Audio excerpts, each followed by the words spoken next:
So yesterday I got home and I wanted to get my 1985 red Corvette up and running so I could start going through the items that I'm going to have to work on to get this thing up to daily driver status.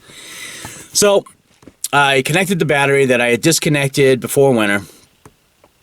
I got into the car. There was no dings, no bells, or anything. No information panel security light was coming on. None of that. And when I turned the key, nothing. Not even the gauge cluster would come up. So I tried the lights, no courtesy lights, no nothing. Well, at this point, I'm pretty... at this point, I'm pretty upset. So I disconnect the battery, I go back in the house, I hop on CorvetteForums.com, and I post what I'm getting.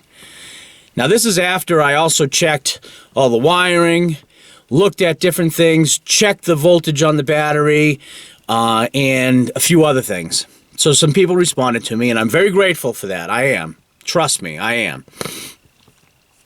So this morning I get out, I reconnect the battery. I hear more clicking going on than I did yesterday, because I heard none yesterday or last night.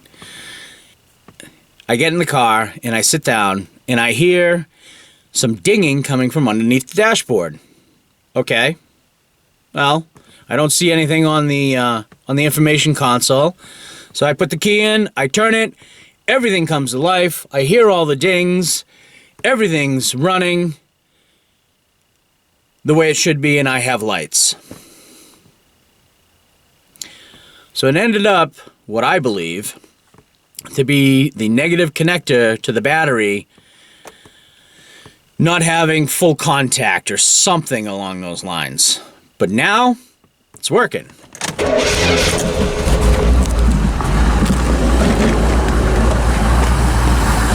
And as you can hear, running.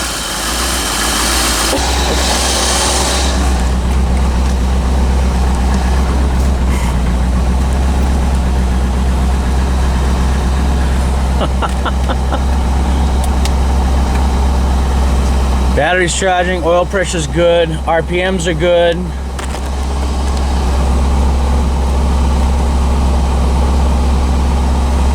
Unbelievable. Let's see if the lights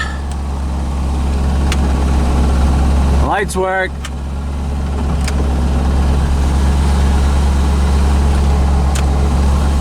I'm holding my finger over the photo sensor of the gauge cluster, and it dims, goes back up.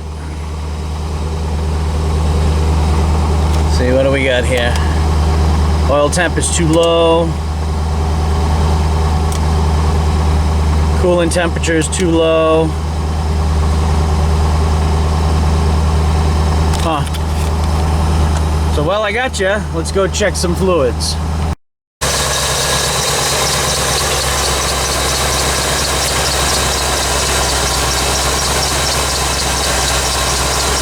Well, it definitely needs to be replaced. That fluid is not a nice green color. But looks good. Not frozen.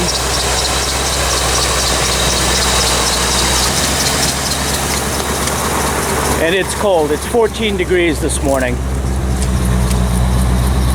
So yeah, that's common. And it smells like exhaust. Not what I went through with the 85 gray Corvette, where it was a blown head gasket. Look at that right there. One of the things I gotta fix comes out of this light panel. Would like to take it for a ride today. So while I'm waiting for this to warm up, the door panels, the door bezels, looks like the switch in that, it's gone. That door panel, that door bezel, because it's broken there. The heater core that I'm gonna have to get to, just normal rattles in a loose door. And this one, yep, look at that, perfect. That one's not on though, because I have the door open, and that one's not on. So what I'm supposed to do first to test out my problem to see if I have a bad ground somewhere that's causing this to happen is connect my multimeter up to the negative terminal bolt. And with this, turn on and get something flowing. So I'm going to turn on the lights. Oh, they worked. Huh. That's odd. I'm at 0 and I'm supposed to connect up to something here.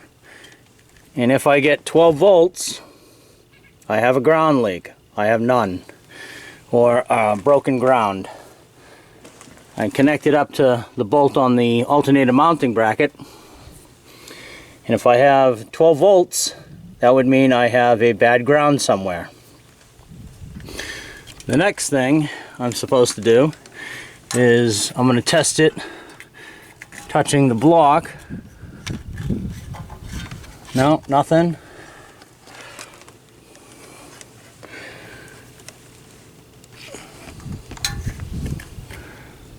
Nothing.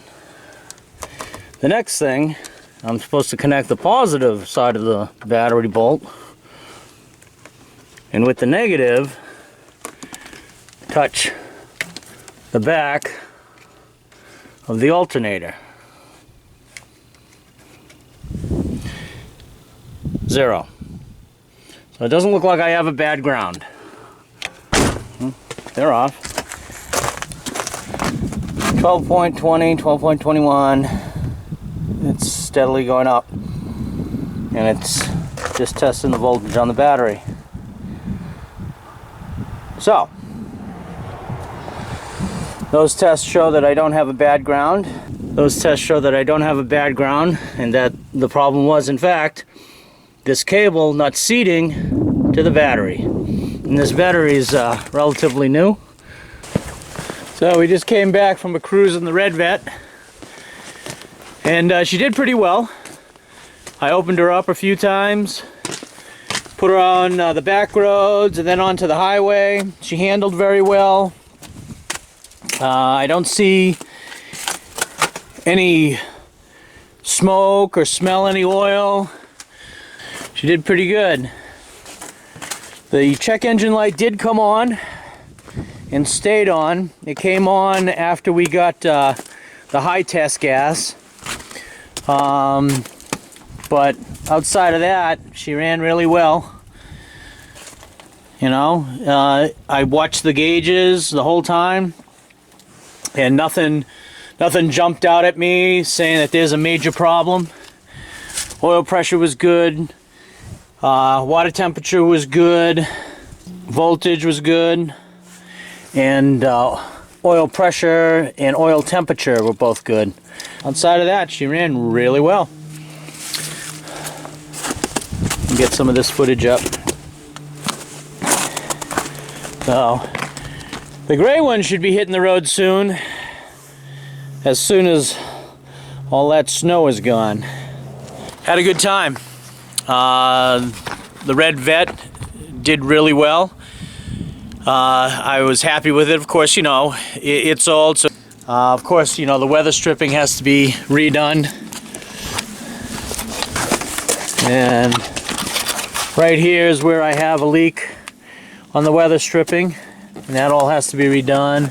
Right here it leaks in down through here. That has to be redone. So, and this door its weather stripping has to be redone, including the outside seal. But outside of that, she did really well. She did. I was very happy after being here for the winter. And it leaks in here, so it's not that definitely the seals, and it leaks down through here. Doesn't look like the window's up all the way. Huh. Anyway, yeah, that's it for today.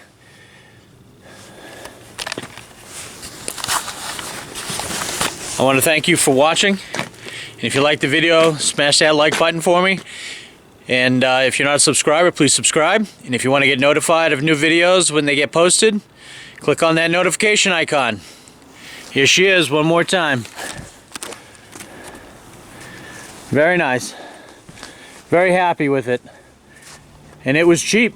It was a cheap car. Bad paint job. That was probably why it was so cheap.